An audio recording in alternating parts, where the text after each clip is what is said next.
இன்னைக்கு ஒரு cricket player சரியான டேலண்ட் இல்லைன்னா இன்னைக்கு எல்லாருமே வருத்தப்படுறோம்ல, சே இந்த பிளேயர் இவ்வளவு நல்லா ஆடுறாரு வர முடியலன்ட்டு. நீங்க போட்ட பதவியில உதயநிதி ஸ்டாலின் அண்ணனை தவிர்த்து மீது யாரும் நான் வாங்கின வாக்குகள் பக்கத்துல கூட யாரும் வரல. இதை ஏன் இப்ப சொல்றேன்னா, இது மக்கள் உரிமை மீட்பு மாநாடு.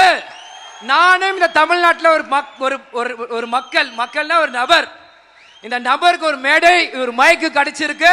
தமிழ்நாட்டு மக்களுமே இதே ஒரு கேள்வியாக நான் வைக்கிறேன். என்ன விஜய் பிரபாகர் போட்டோ தேமுதிக போட்டோ போட்டா பீனிக்ஸ் பர்மர் வந்து பயமா பயமா பயம்னா பயம் சொல்லுங்க. கேப்டன் சொல்ல இருட்டை மறைக்கலாம், ஆனா சூரியனை மறைக்க முடியாது. இது கேப்டனோட கட்சி, எதிர் நீச்சல் போட்டே வளர்ந்த கட்சி இந்த கட்சி.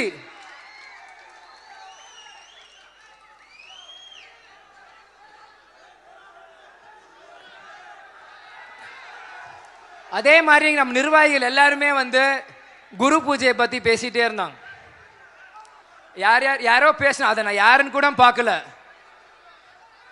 எதுக்கு நம்ம கண்ட இவனுங்களா நம்ம பதில் சொல்லிட்டு, யார் இவனுங்களா? குரு மாதா பிதா குரு, எனக்கு பிதா, உங்களுக்கு கேப்டன், குரு பிதா மாதா. அதுதானே குரு பூஜை. குரு பூஜைனா இருள் நீக்குதல் அப்படின்னு ஒரு பேர் இருக்கு. இருள் நீக்குதல்னா இருட்டை மறைச்சி ஒரு ஒளியை ஏற்றணும், ஒரு பிரைட்னஸ் வரணும். அதுதான் நம்ம கட்சி கொடியிலும் இருக்கு. கருப்பை சுத்தி ஒரு ஜோதி இருக்கு. கேப்டனை வந்து இருட்டுல கேப்டன் 2023 டிசம்பர் 28 பூமிக்குள்ள போய் பல லட்சம் தொண்டர்களை மனசுல விதைச்சிருக்காங்க. கேப்டன் எங்கேயும் போகல, நம்ம எல்லார் வாழ்க்கையும் ஒரு ஒளியாக இன்னைக்கு இருக்கிறார். நிச்சயமாக நமக்கான காலம் இருக்கு. கூட்டணி முடிவு உங்களே மாதிரி நானும் காத்துட்டு இருக்கேன். அம்மா பையன் வேறு, அது வேறு, ஆனா கட்சி என்பது வேறு. இங்க நான் இளைஞரணி செயலர் ஒரு தொண்டன், உங்களே மாதிரி நானும் காத்துட்டு இருக்கிறேன்.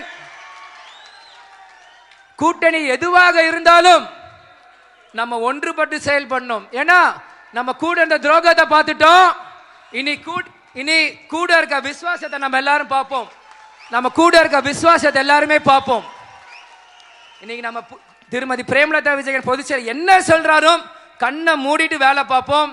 ஏன்னா இவங்க எல்லாருமே பேசுறது வெற்றி, எத்தனை எம்எல்ஏ, இதைத்தான் பேசுறாங்க. மக்களுக்கு நல்லது பண்றது யாரும் பேச மாட்டேங்கிறாங்க. இன்னைக்கு நம்ம பக்கம் எம்எல்ஏக்கள் வந்து உள்ள போனாதான் இன்னைக்கு நம்ம போய் நமக்கான தேவையை கேட்க முடியும். ஏன்னா இவங்க மாறி மாறி இவங்களே உள்ள இருந்துட்டு உண்மை வெளியே வர, தேமுதிக மாதிரி முரசு சின்னம் உள்ள போனாதான் நமக்கான காலம், நமக்கான வெற்றி வரும். ஏன்னா அவ்வளோ திறமையான ஆளுங்க நமக்குள்ள இருக்காம கண்டிப்பாக நம்மளால ஜெயிக்க முடியும்.